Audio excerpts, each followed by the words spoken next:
everybody. Welcome to episode 2 of the Desert Underground podcast. I'm Desert Danish. I got Matt Wadley here with me. What's up, boo? What's up, boo? And we've got the infamous Mr. Mark McCoy. Hey, how's it going? Hey, thanks for having me on Desert Underground. I appreciate this. Oh, dude, it's going to be fun, man. Freaking A. So a little bit about you, Mark. I know you run a sound company, MC Squared, with your buddy, Scott. You guys are doing lots of pro stuff, lots of kicking ass on that. That is correct. Yes, we own a small production company out here in Ridgecrest, California, centered around a high-end, high-quality sound system. From there, we've expanded to lights and one of our most popular products, if you can believe this, pipe and drape. People just want their venue to look good. So we focus on the sound. That's our primary thing. But dude, it looks good too. And lights. We got cool lights. You got wicked cool lights, man. I know that you set up. So Mark is also in a band. D.O.G. He's a guitar player, lead guitar player for most of those songs, and a badass singer too, and everything, man. Like, you really go for it out there, and that's nice to have in a band, because sometimes you got those dudes like that just stand there and you're like, come on, play the damn song. Yeah, help us, dude. I love entertaining, right? So part of running a sound company gives me that opportunity to look at what other folks are doing and kind of judge acts that do well and get a great response from the audience. And so I've had the opportunity to study that and incorporate that into my stage performance with D.O.G. And what I find is when the artists are up there rocking out, having a good time, engaging with the crowd, putting on a show, right? Not just playing the music, but putting on a show.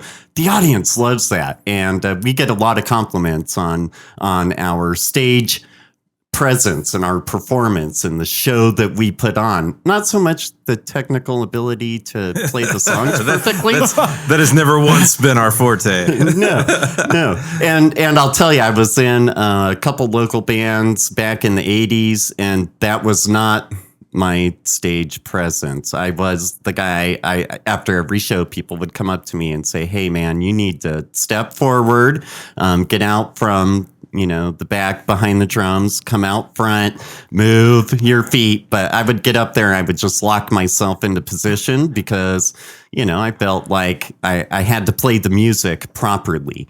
And so being with D.O.G. is just really bitchin', man. It gives me that opportunity to go crazy, develop this character that I'm not sure he has a stage name yet, but develop this character that rolls out with the band and entertains the crowd. And that's what I'm doing. Shit, dude, that's against my entire act. I'm the guy in the back who just stands there and exactly locks my knees and was like, here we go. Yeah, but you got a pretty high energy show. Josh does a great job as a front man. Yep.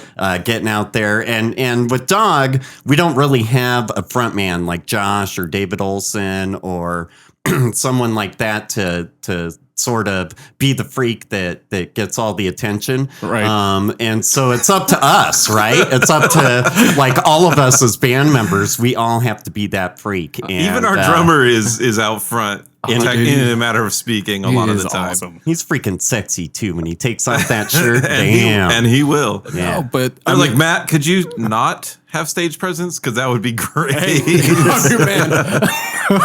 Just throw me a beer, sit me in the corner. Do you have to be on stage, or is that a deal breaker? No.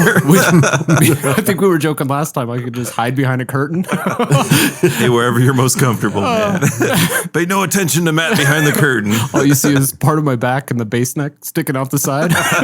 Well, you got to get around Jason's beard, right? That's the first thing. You got to poke out from around that thing. Man, so if you could get past that. You know what's funny? That thing's actually tamer than it's been in a while. All right. And I was like, good, you're manscaping. I hope your wife is happy with that. So for anybody listening that doesn't live here in Ridgecrest, these are some of the people from the local bands here that we're talking about. Some from the Shillelaghs, Matt's band, and some from 6 Feet Over, with David Olson and last week's guest, if you remember, Brian Holm. So you should have been, man. Last week was some cool stuff, man. I don't know if you listened to it, but Brian was telling us about how he used to live in Hollywood and play in like hair bands and opening. Was it White Snake or something? Or it was a couple different bands. Yeah, that's super cool, man. Yeah, that guy's a rock star. Yeah. He a lot is. of love for that dude. It was crazy him telling us. All I could think of was like, Brian, you wore spandex back in the day? He's like, dude, lipstick and hairspray, man. But like, so what was it like? I know I've heard a little bit about your history. I know you've got like some really super punk rock roots, and at least from my knowledge. But why don't you tell everybody kind of your story from back in the day? Really super punk rock roots. That's funny. I am a punk rock band, but no, my story is it's it's fun, interesting. It's a good story, even though there's everybody has to deal with crap. I'm no exception, but no, man, I don't know how punk rock winger is. So here's the funny thing, dude. So I got into punk rock in the mid '80s, right? So I was playing at that time in a like contemporary new wave top 40 band. So we were playing, Berlin and Bruce Springsteen and Pat Benatar and then the guys that sing that Hey Hey Hey song, Simple Minds, doing just stuff that was really popular on MTV and on the radio in the 80s. When I would get off the stage, I would go to like whatever buddy's trashed apartment and put on Fear and the Circle Jerks and the Dead Kennedys. So I was like, living these two different lives. One of them going out performing with the band, kind of like Brian, but the new wave version where, yes, we wore eyeliner, spiked hair. I'm getting images of Adamant in my head, like the white line across the eyes. Right. Yeah, all kinds of crazy stuff like that. And yep. And then would just go out and I don't know. I was kind of drawn to punk rock music. A lot of it, was happening here in California with the Adolescents and the Circle Jerks and Bad Religion, Social Distortion, Suicidal Tendencies.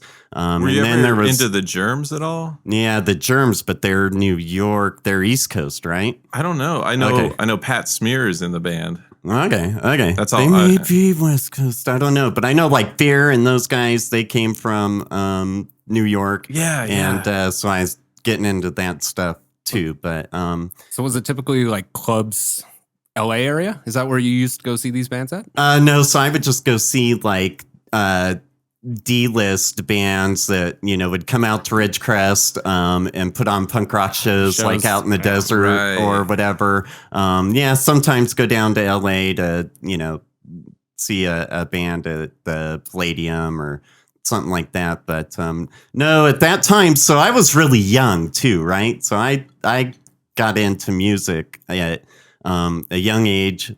Started playing guitar at 11, in a band at 14. At Ascot Recording Studios on Sunset Boulevard in Hollywood by age 15.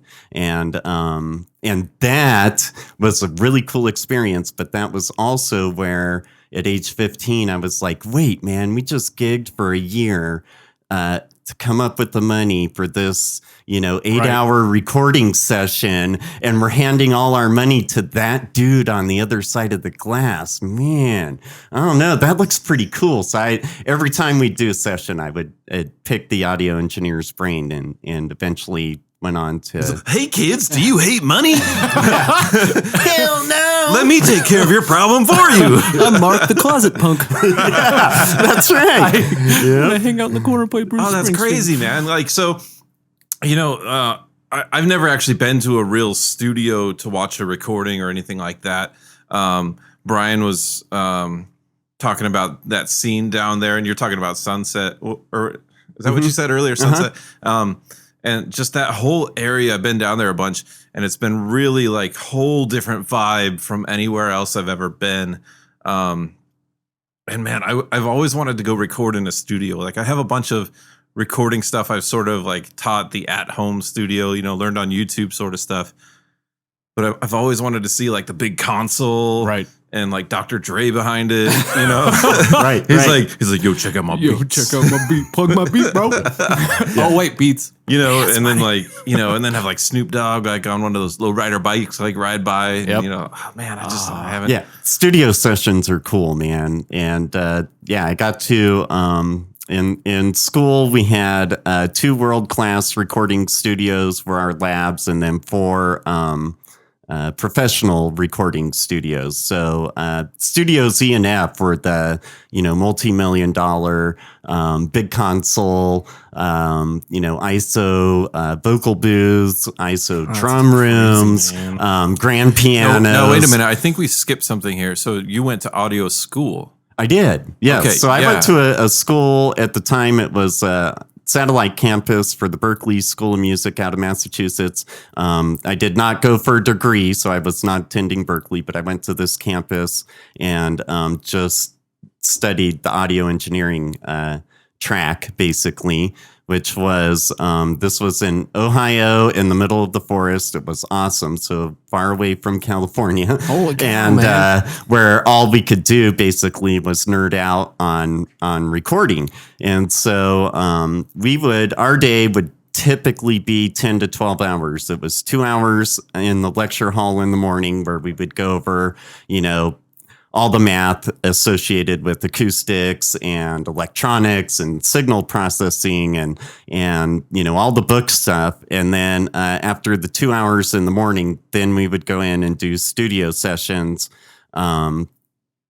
basically for the next 6, 8, 10 hours. And we were in 4-man teams, and we would rotate positions, lead audio engineer, assistant, and the 2 basically like stage monkey guys that would set up mics and run cables and all that stuff. So we probably did, I don't know, 10, 12 sessions. So I got to be the lead engineer on 4 or 5 of them. Wow. So I guess that'd be like 16, 20. So I've got some great masters from the bands I worked with in Ohio. I'll play for you guys sometime. You'll dig it. But it was a great experience. And yeah, Dane, studio recording it's a hoot. And it's really cool. And it requires a lot of patience. And, there are many levels. Right, it's not set up. It's not set up the 3 microphones on your coffee table. Right. I like this setup. It's perfect. Hey, I mean, so what Mark is actually telling us is he was responsible for creating the loudness wars during the that period. He's like, Justin Bieber? Yeah. That was me. That was me. Yeah, that's right. Justin Timberlake. It's all me, man. I set the compression level to 10, 11, and maxed it out. I knew what I was doing back then. No, that's crazy, man. That sounds freaking awesome. It was super awesome, and that from that experience when I was 15 years old, going in to that studio, and then by the time I was 16, I had a sweet home recording set up at my house. I had I've always played guitar. So then I acquired a bass and a Roland TR-707 drum machine and a Tascam 4-track recorder. And I would sit in my home recording studio and I would write songs, and then typically on guitar, right? And then I would go back and write a bass line to go with it. And then I would program my drum machine. Then I would lay down drum tracks, bass, guitars, more guitar. God. He's one of guitar. those. He's one of those multi-talented fucks. Yeah. So for any of you touches out there everything. trying to do it all yourself, it can be done. You can be Mark. Yeah. Someday. And the other part of that too is like, because I do that's how I got into playing all the instruments too. It was like, well, no one else is here to do it. I guess I'll do it. I'll have to learn the instrument. So, as time went by, I started buying new instruments here and there and just kind of saying, well, like no one else is going to do it. I better learn it. Yep. And then became like the audio recording stuff and just layering, and thanks Les Paul for creating that. And and just going from there, and it's been quite an experience, and now I've got like, it seems a lot easier to me now than it did 10 years ago. In fact, this Right. month, I think, is the 10-year anniversary of the first album I ever put out. And man, when I listen to it, I'm like, ugh, it's like somebody recorded it in a garbage can. I know every first album ever written, ever recorded. Probably, it was like a 4-track recorder in my living room, and Yeah. we had these $20 mics, and it was like, oh man, now it's like we're outside of the trash can, but still pretty close. Yes. So for me, I went from that 4-track recorder to going to school where we were mastering on 2-inch 24-track tape, and then or we were tracking onto 2-inch tape, and then we would master to DAT, digital audio tape. And then for album masters, we would also, at that time, 1991, this cool new thing came out. It was called Pro Tools, and you had 2 channels. The original Pro Tools system was 2 tracks designed for mastering, and we were fortunate. We were like the first or second group of students to have Pro Tools rigs incorporated into the studio, so I could master on Pro Tools and then put that onto DAT, and then from there do CDs or cassette tapes. Right. It's crazy. Oh, I think we're boring everybody who's not an audiophile right now. Sorry. Mark, No, that's fantastic, man. My iPhone came with GarageBand. Does that count? Yeah, dude, isn't that crazy? Like, it's so crazy where we're at now.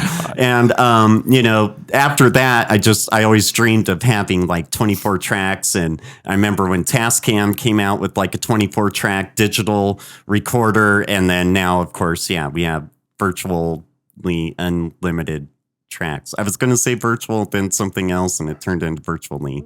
I'm not drunk. But I'm getting there. So No. there was something that I really wanted to talk to you about. I was thinking about it a couple days ago.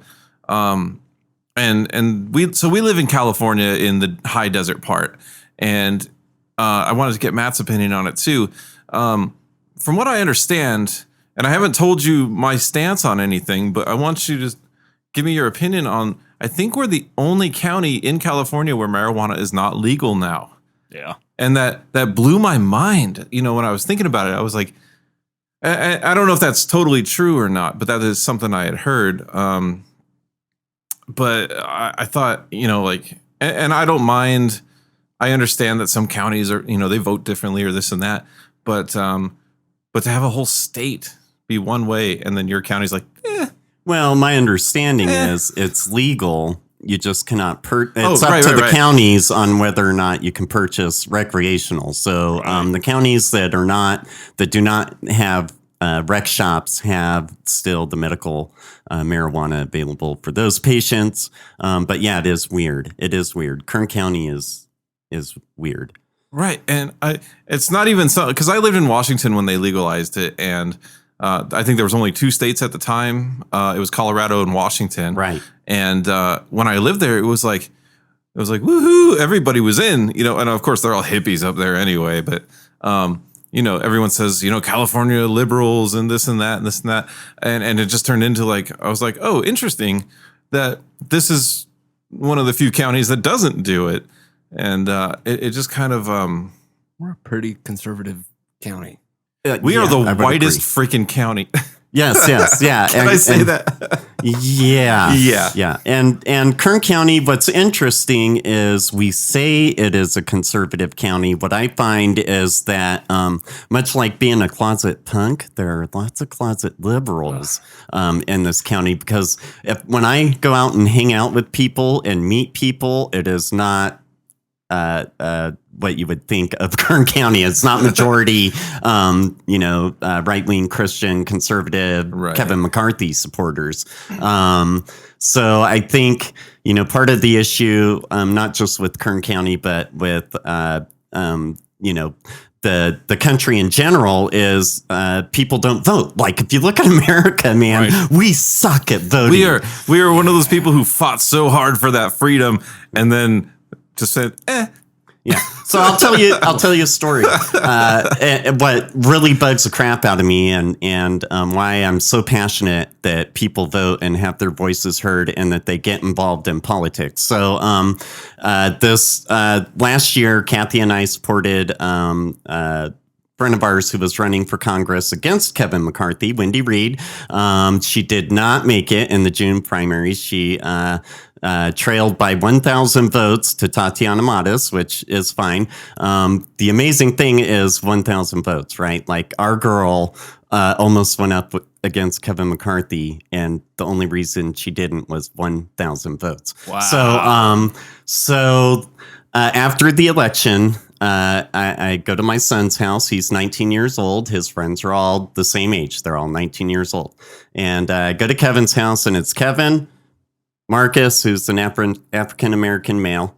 Hyan is an Asian male.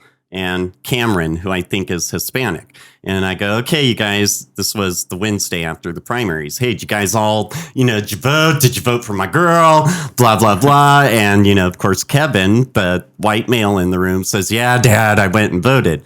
Marcus, what about you? Well, they might still have my Lancaster address, so I didn't. Got, similar story from Cameron. Yeah. Hyan, same thing. And so I told these kids in this room, there are 4 of you in here. Only one of you is a white male. And who is the only person in this room that voted? So make your voice heard, damn it. Get out there. Not saying that like minorities are all going to vote the same way or anything like that. They're like, yeah, 4, I wish I would have voted, but I knew she was going to lose because I was going to vote that way anyway. Yeah. So take 4 people of any, Right. race, religion, background, whatever. And I think you'd find a similar story walking into any room in America where one person maybe out of 4 actually went and voted. And so I'm pretty passionate about it. I think, people need to get out there, have their voices heard, and support candidates, support, things that are on the ballot. Well, what a lot of people don't understand, too, is that it is these lower level votes that really make that huge difference down the road. Because, I know a lot of people, they only vote for the president. And that's it. Right. Which is funny because I'm actually opposite. That's the one I cannot choose. I cannot vote for. To me, it doesn't. You just write your own name every time. Especially this last one. And this is just my opinion. Like, I think I told you guys this. I am non-partisan. I literally hate what our country gives us. I am registered non-affiliated. Oh, see? Oh, I thought you were going to say you were registered something else. And I was like, whoa. However, we're talking about. Whoa. Fully admit that I am a recovering right-wing Christian conservative. Okay. That's fair. That's fair. And it's so crazy to me that, it comes down to, and I don't know a ton about politics and I don't want to drone on about it either, but the fact that, you vote for the people in your county, they're going to affect how they vote for the state. I'm assuming, is that right, Mark? Right. Or they can affect how the whole state will vote. Right. So the people in our county are going to be involved in making laws, and they're obviously going to have influence over folks that are writing laws, passing bills. They will vote on bills. But at every level, man, the city council, like if you want to know why Ridgecrest doesn't have marijuana, look at your fucking city council. Yeah. Exactly. Well, so it goes. Yeah. Moving on, I wanted to read you guys this article. It is the most ridiculous thing I've ever read. It was right before you came here today, and it just blew my mind. And I wanted to get some thoughts on it. So I'm going to read this little paragraph. It said, in Gothenburg, Sweden, a music festival kicked off last weekend that banned cisgender men from attending after years of predatory behavior at 2 of the country's major festivals running from August 31st to September 1st. The Statement Festival only allowed entry to women, transgendered men, and women, and non-binary people, and had all women, transgender, and non-binary performers, staff, and security. Wow. Give me some thoughts on that, guys. I'm not sure. So no heterosexuals. I feel discriminated against. Well, is that the deal? I'm trying to. A lot of the terms I'm not familiar with. So I believe, as far as I understand, a cis male is someone who was born a male and identifies as a male. Oh, okay. And they are not allowed at this festival. Now, if you were a male but you identify as a woman, you can. Right. So my wife and I go back and forth on this. You guys know my wife, Kathy. She is awesome. The coolest thing is having a wife who is full of love. And the second coolest thing is that she plays guitar and sings. That's super awesome. Anyhow, we discuss this a lot, right? So for instance, like the cakes, I call them the gay cakes. I realize it's heterosexual bakers and gay customers, but I always call it the gay cake thing. So, I hate discrimination. If we get into my history later on, I'll kind of tell you how I grew up as a Navy brat and where discrimination just wasn't an option. Right. And so I don't like it. At the same time, when I see that controversy, I wonder, well, why doesn't a gay couple open up a bakery and sell cakes? Because here's why. So I own a sound company. I don't ever want to feel like I have to do a show because of some law. I became a business owner because this I guy want to be able Adolf to Hitler pick. wants you to do sound Right. for his little. And you have to do it. Yeah, for the Third Reich, yeah. So my thing is, like, with this festival, that's totally cool, because I guarantee you there are some douchebags somewhere doing a festival only for heterosexual cowboys that, Yeah. yeehaw and pickup trucks. Well, at the end of the day, why would you want to go there? Just to make the point? I mean, I'm like, look, I'm a straight heterosexual male. It hits on a couple levels, because at one point it makes me feel discriminated against. Like, well, dang, man, like I like transgendered lesbians or whatever, or Right. That was a little too specific. Sorry. Please don't look at my browser history. But no, I enjoy people. Yes, I don't enjoy labeling things like that. Right. And it's like, you say, hey, here's a music festival, and all you are welcome. Now, I understand that it said a couple years in a row they've had predatory males there, but to label it just as males, and maybe, the numbers are low, so the survey looks a little more weighted one way. So I understand there's that whole, we're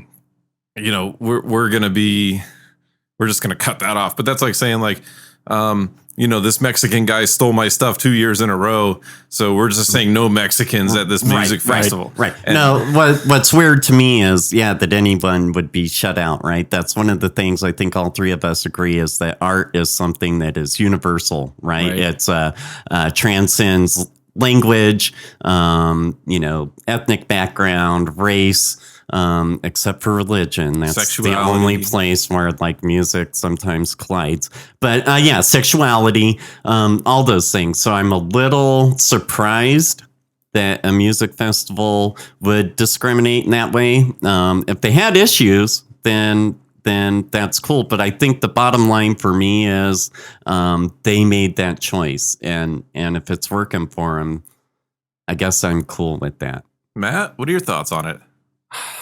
Like I said, I probably align more with Mark in this case and scenario. I mean, it should be open to anybody and invite, but at the same time, if I'm there and feeling isolated, and I don't know, maybe it's my upbringing, maybe it's the normal nature of me, but every day I go out inside, see the world, and I just assume that I'm discriminated against, and not meaning at a political or an ethnic level. It's literally, I just assume you hate me, so it's mutual. We'll just keep it that way. That's a sad You way need to see to the talk world. to somebody, dude. Are you okay? We love you, dog. The introvert came out. Dude, I'll give you a hug after this. No, man. at the end of the day, I here's my thing. It's like, I hate Please don't talk to me, but love me still. I hate discrimination. I hate any form of it. It's just one of those things where it's like, at the end of the day, I choose to move on. If someone hates me because of the way I am, then I'm sorry. I'm not the person to stand out there with a sign and stand up and get offended about it. I'm just the person who just says, fuck it, I'm done. I'm walking away. And it loops back to like my closet punk rock, upbringing and everything, right? I think even though I was a middle class white kid, one of the things that drew me to punk rock was the whole concept of like going to shows that people could afford, that you didn't have to be a middle class or upper class kid to go to these shows, and the fact that it was just super diverse, man. Chicks were treated as equals. There were, I think, a lot of collaboration with like Black, White, and Brown, especially in California. And if you look back at like Suicidal Tendencies' original, lineup with Robert Trujillo and Rocky and Mike Muir, and I think that's an excellent example, kind of a California and the diversity that we have in California. But definitely one of the things that drew me to that punk rock culture, which is funny because it clearly has come out mainstream out of the closet, and my kids, like all the songs we do in our dog set, my boys are like, oh my God, we used to listen to that song when I was in high school, like 20 years after I used to listen to that song when I was in high school. So it's definitely influenced my children. Now, you had talked about diversity in California and the punk scene. And so for me, like, I grew up a little bit here in this little desert town in California, and there was zero scene because there was only 20,000 people, and most of them were engineers, and the children were like, just, I don't know if you want to say normal, but we were just, there wasn't enough of us to really make a scene. I remember there being like 3 punk rockers in town, and and there was like some show at the fairgrounds one time. It was I can't remember what it was, like Party in the Pit or something, like, I don't know, some stupid thing like that.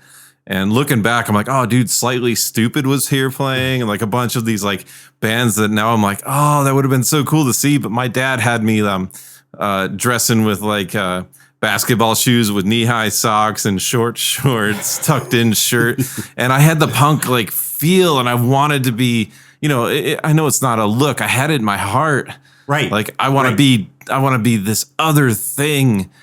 And then I moved to Wyoming. Man. And it all went to shit. But surprisingly, up in Cheyenne, Wyoming, there's a huge metal scene.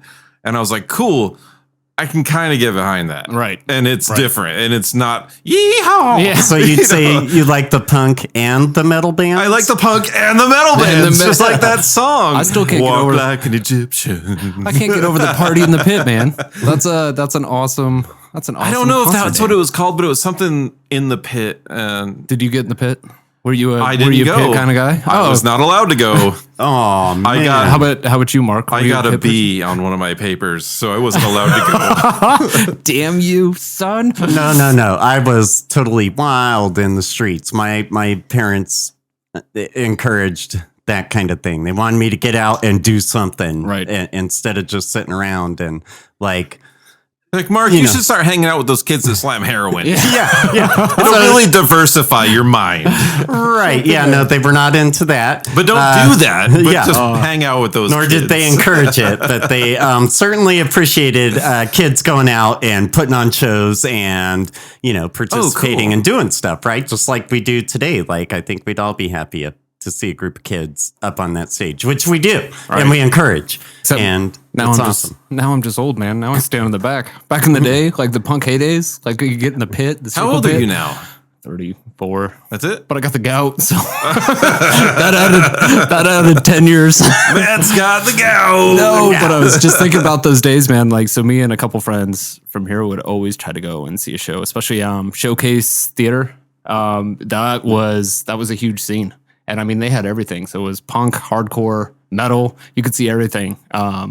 And that was a showcase in Corona. And I think it's since closed, which was kind of depressing since that happened. But no, now I'm that old man who stands in the back and just watches everybody. Can someone grab me a chair? Oh God, dude. Well, it was funny. I think and it's been a while, but we went to one show and it was Hellfest. I think Slayer was playing that one. But I purposely stood in the back of the show and I was like, I'm not gonna get hit. I'm not going in the pit and I'm gonna stand back here. Well, the kid right next to me, some stupid son of a bitch. Some little whippersnapper. No, man. So he was trying to crowd surf. And so with you, just you? well, I was standing in the back with a drink in my hand. Hey, bro, can you lift me up? I purposely stood back there because I'm a tall, lengthy bastard. It was like, I'm not getting kicked. I'm not getting hit. I'm just here for some beer, some good music, and just to hang out.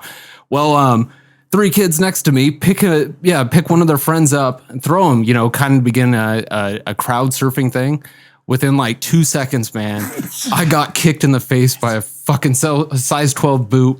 And I was so pissed and I felt so bad because I don't know if it was instinct or just natural reaction, but I just reached up and did some type of uppercut without realizing I hit the poor kid in his nuts. Oh, so you are an old man. I felt so bad. And I'm looking at everyone's like, you just punched that poor kid in the balls. But I was so pissed because I got kicked in the fucking face and I was so mad. But all I can remember is that poor kid, I think he pretty much passed out and got pushed all the way to the front stage. You just walk up to him afterwards and you're like, Hellfest, bro. Yeah. Hellfest. You're all rubbing his crotch. Like, it's all right, buddy. It's all right, bud. I'm sorry. You want me to get you some ice, man? That was, remember that old craze Instagram planking? That's when it was born. Oh my God. That poor kid just went fucking limp and rode all the way and people were just passing him and you could see it. And usually the security, past the barricade in the front catches him. But that guy just kind of rolled over and died.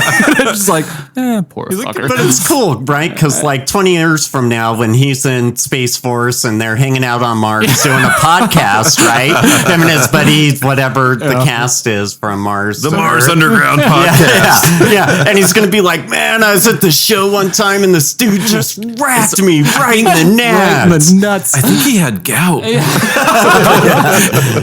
old prick. Oh God. And I think it was probably 28 at the time, but I was like, I'm standing back. I'm the old man at these shows. There was this time. So I was in the Army for 9 years and it just kind of wreaked havoc on my health. And it was like, I got out and I had bad knees and I had a bad back. And I was like, man, I don't know if I can hang at these shows. I used to go see NoFX and Bad Religion and all these punk bands where I love slamming in the pit. And I got out of the Army and I think there's this band up in Seattle. They're a Seattle-based band, but they're called the Murder City Devils, and they are just they're pretty good.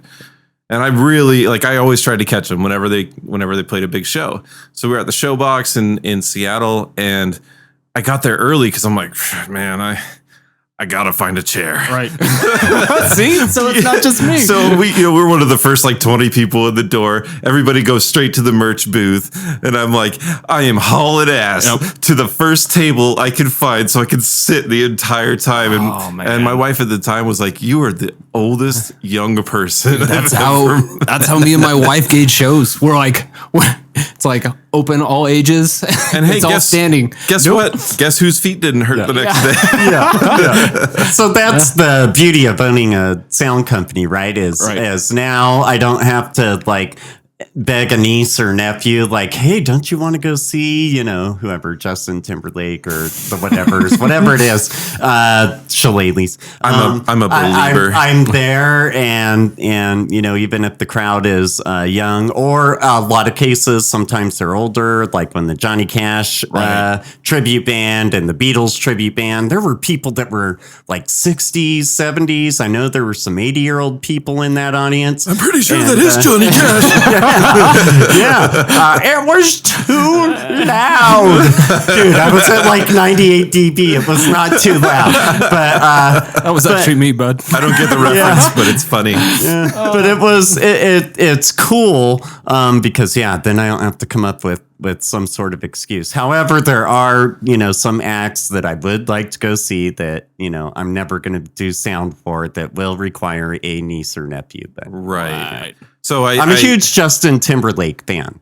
by the way. Oh, So, yeah. yeah. No, that I last don't know album. how you guys feel about JT, but I dig him. I remember when he collaborated with 50 Cent. I actually do that was good shit. I play bass for my friend Lisa. She does a cover of one of his songs. And so, Which song? oh God. It's not Drink You Away, is it? That's not his. That sounds like every one of our songs. You really put me on the spot there. I honestly, she just goes, hey, this one? And I'm like, yeah, okay, I'll play that. She goes, hey, the Timberlake song. I said, okay. All right. Right arm, man. And it's just right arm. And it's just 4 open notes. And I'm like, we're good. Is that what you wanted, baby? Look at her and so, eyes of passion. I dig the dude. I think he's super talented, He and is. he has fun, and you know he And he comes sings off Dick in a as- Box. Yeah, Dick in a Box is a good. And Those were good skit. skits, man. it's not gay Liquor if it's in a Town. 3-way. Yeah, Those were good skits, though. Those were great Saturday night. Because that Live came. I remember the skits. first time Dick in the Box came out. That came out of nowhere, and that we were laughing so goddamn hard the 1st We're time we still saw it. laughing I'm still at it. laughing. Yes. That Yes. will hold. Like when they look back in 100 years when we're on Mars. Yeah. That's the video that. Grandpa, what were you famous for? Singing about? Why don't you go get me a box there, boy? Whoa! I would hope not. and then JK. you know the flip side of punk rock was suit and tie, right? No, it's a box of photos. Oh, The box of- past that he could show everybody. Oh shit! There's a picture of me at the Emmys. Oh, your grandfather Richard. Yeah, Richard photos in this box. That's yeah. No, and then Why is there a hole in it? Why is there a hole? That's not a Polaroid, Grandpa. Oh God. Anyway, yeah, I'm a fan of Justin Timberlake, man. And that song he did for the Trolls movie was cool. That came Yeah. out recently. I dance every The time I hear Sunshine it. in My Pocket or something like that. Can't stop the feeling. Man, Yeah. we had that in the I mean, punk rock. I want to do punk rock. Suicidal tendencies and bad religion. we had that, man. We had that entire And John Tesh. That dude's pretty talented too. Though my dad was really into him, and I was like, John man, Tesh? he's playing live at Red Rocks, man. Like I'm playing the USO Hall man. No, for free for 10 minutes every other week. ours was a lot of share at home. Mom, I don't want to listen to this anymore. But I believe in I love. believe. Oh God, the robot song. That's what I call it. Wait, didn't she do a video or something where she was on a Navy ship? and Yeah. her son was the drummer or bass player, and she was like in a little like vinyl teddy or something Right, like that. dude, way inappropriate for. Yeah. I was like, I mean, I what? don't know. Okay, maybe not. Now that I'm that age, I Yeah. guess it was cool. I But guess tiny teddies are cool. I remember being younger and like, oh my God, why is she doing that? Right. Like, oh God. But she did. She was supporting the troops, yo. Oh yeah, oh, 'cause that's what they wanted to see. As long as we blanket that, we're Yeah. good to go. I got you. It's better than the alternative. Open this box, son.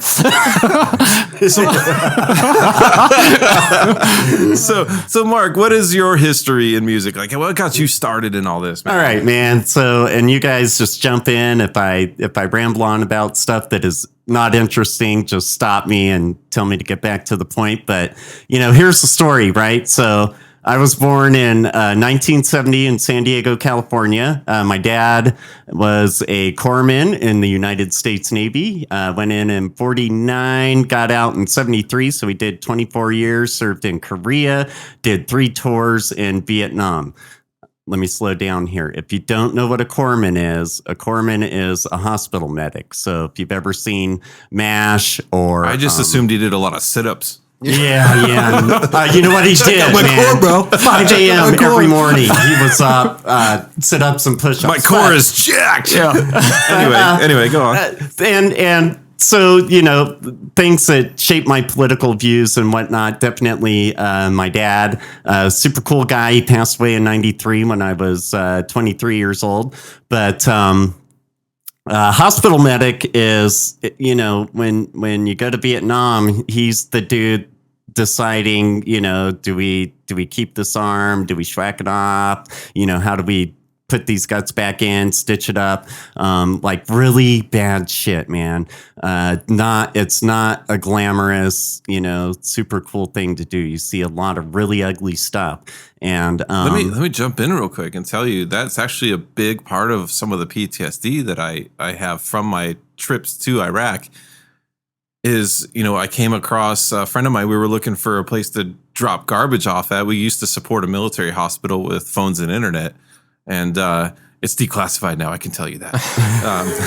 And we were just looking for a trash can.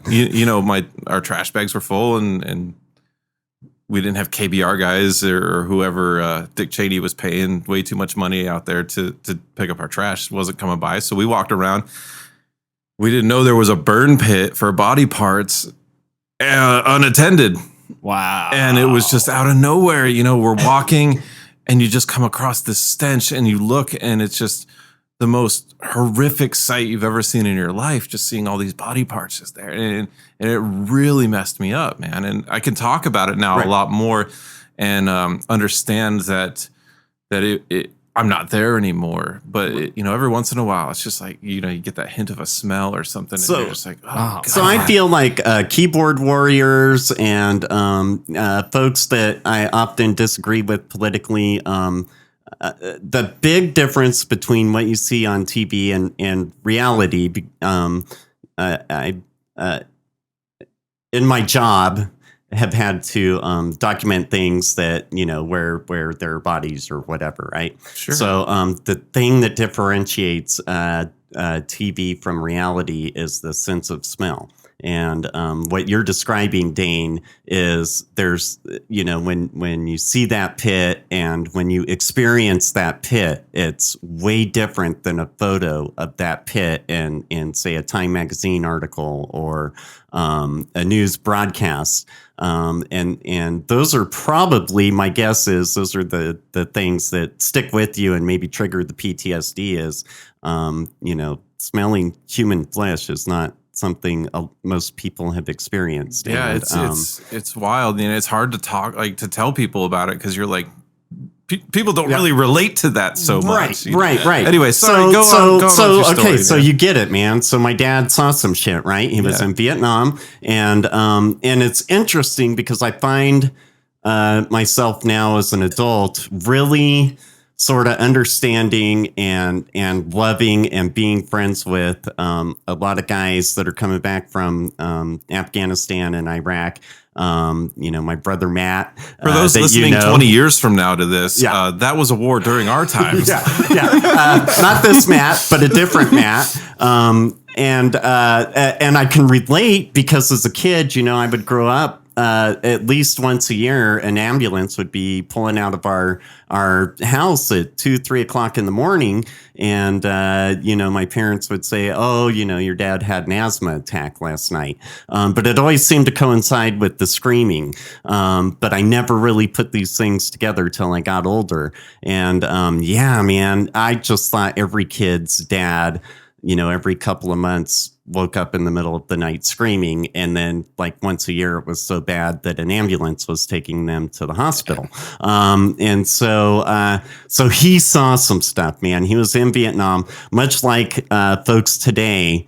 When I was growing up and I would ask him about it, he wouldn't talk about it, but it was clear to me that they weren't sure why they were there. He wasn't sure why he had to witness all this death and, all these horrible things going on and, to be a part of that and, and why. But it's not like, World War II where, we're defending the homeland or, the Civil War or something like that. It's like, why are we over here in this weird area away from our families?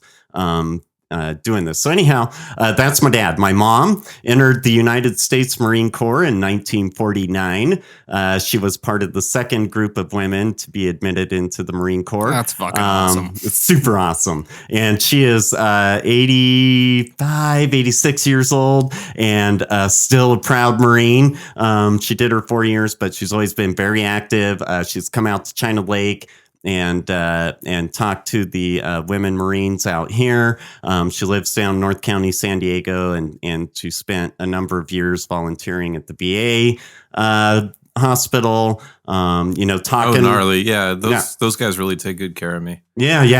And she loves you guys, man. And again, other Matt could tell you stories about my mom when she came out when she was 80 and met Matt, who's a Marine, and she was just like, I love you. And he's like, I love you too. But yeah, man, she, marksman training, she, shoot a gun, all that stuff, right? So, but she did her 4 years and then raised a family. Then her and my dad, had kids, which those are the only two parents I've ever known, my biological mother and father. And they, together till my dad died. Mom never remarried. And so... okay, so that's my parents. So growing up, how I got involved in music was a big part. My mom was just I used to have cool. headphones. Yeah, and so and a car radio. Yeah. she just was cool about everything and loved music. My dad wanted to make sure I did anything except enlist in the service, if you complete that, right? So way totally not American, but I totally get now that I'm older where he was coming from. And I remember the Navy recruiter calling, and my dad, and I had come home one day like, hey, I talked to the Navy recruiter and they're going to hook me up with this music job in the Navy. No, you didn't. And no, they won't. And he was pissed. Yeah. He called the recruiter, called that dude's boss. What the hell? Why you tell my kid what it's like to go to war? And, it was ugly. So my dad. By the end of it, that guy defected. Yeah. My dad was a huge supporter of my efforts in music. And so I was 11 years old when I decided I wanted to play guitar because one of my friends was playing guitar and I was like, ooh, I want to do that too. And so they got me an acoustic guitar and by Christmas of 1981, they got me a Gibson Sonex 180 Deluxe electric guitar. Is that the one you have still? Uh-huh. Oh, that thing is gnarly, dude. That thing is rad, man. And this like PV guitar amplifier. And then that's when I got into a band. But my parents, really encouraged me. My mom really liked Billy Joel, but I there weren't a lot of guitar parts in Billy Joel's music. Play the piano, man. I have a guitar set now. Why does it feel like we made this Joke Glass podcast? Because we did. It's still funny. And you guys looked really shocked when I said my dad didn't want me to go into the military. Like, it wasn't just something that he said. He sat me down when I was like 16, showed me the military pay scale, what you make, enlisted as an officer. And then he showed me, the top 20 civilian jobs or whatever, and what civilians were making. Right. And then he would whip out the GSA pay scale and look at the military jobs and the equivalent civil service jobs and showed me those pay scales. And he, he always told me too that he was 17 years old when he went in. He basically was given an ultimatum: either go into the military or spend the rest of your life in jail, which, is somewhat common. That's every in America. Great punk rock story when you're a kid. And so he chose the military, and so he just wanted to make it clear to me that I had choices. That because he had sort of he had broke the chain. He was a heavy alcoholic until the time I was 3 years old, and then he went into recovery. Never touched a drop of alcohol the entire time I was growing up. So I grew up with a completely different guy than my sisters.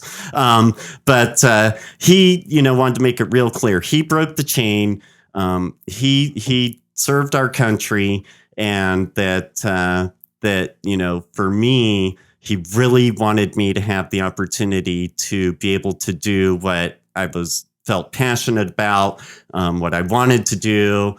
He often encouraged me not to chase money because I would always say, I want to be a manager or CEO. And he was like, no. He's like, look at these pay scales. Don't chase the money. Yeah, right. Wait a minute. Yeah, right. So, super cool. Do I chase the tail? No, son, I'm going to sit you down. You will not join the military, and you will record the greatest album of all time. Yes. In Ohio. The bare naked ladies.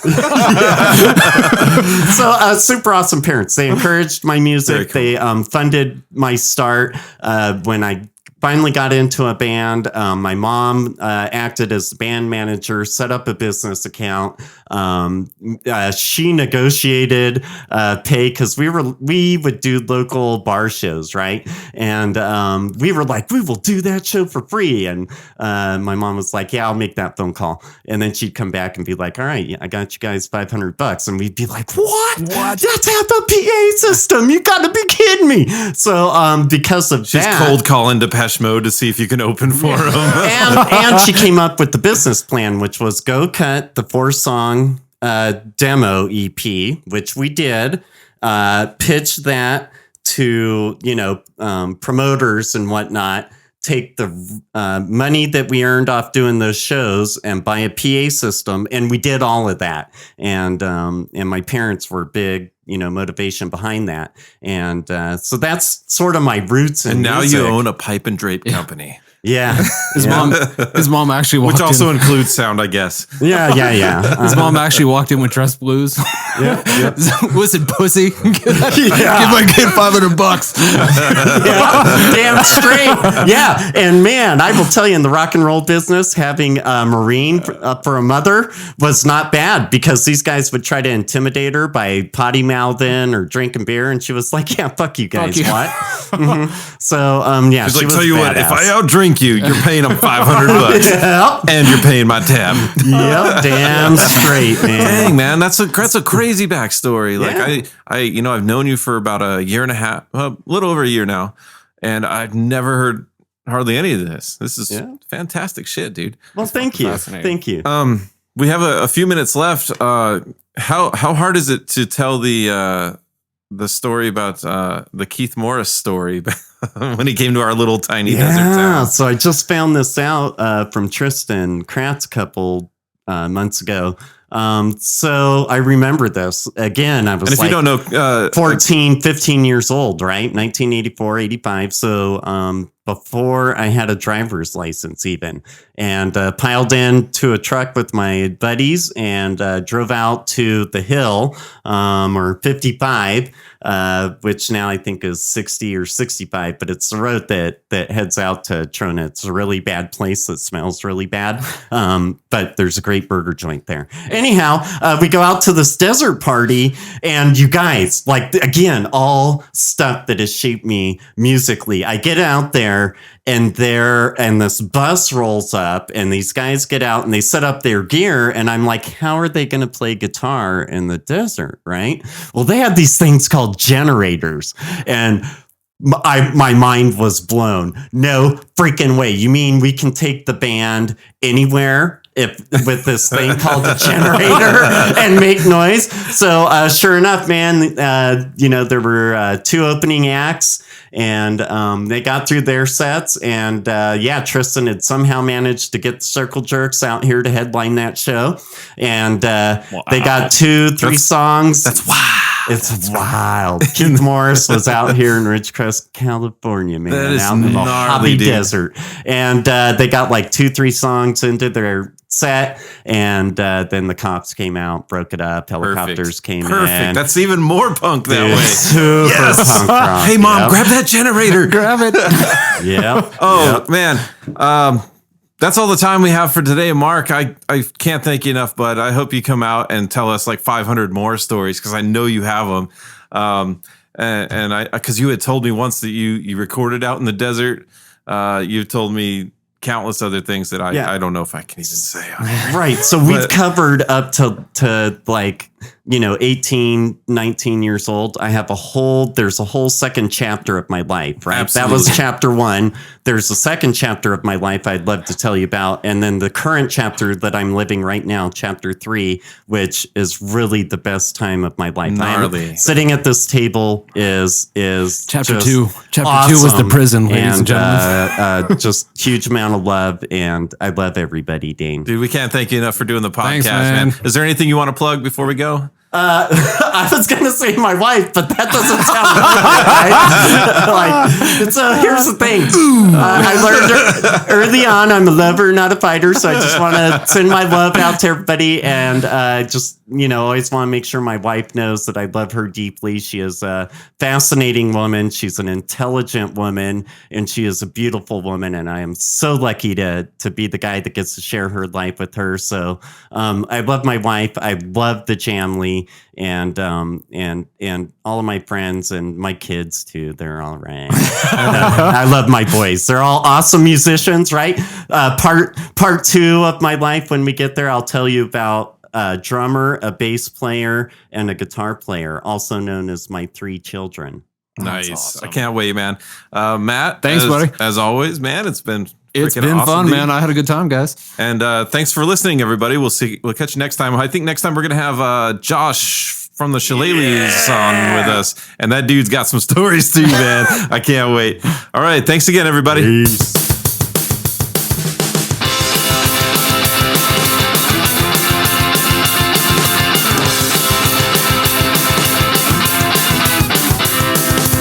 No. I was totally wild in the street.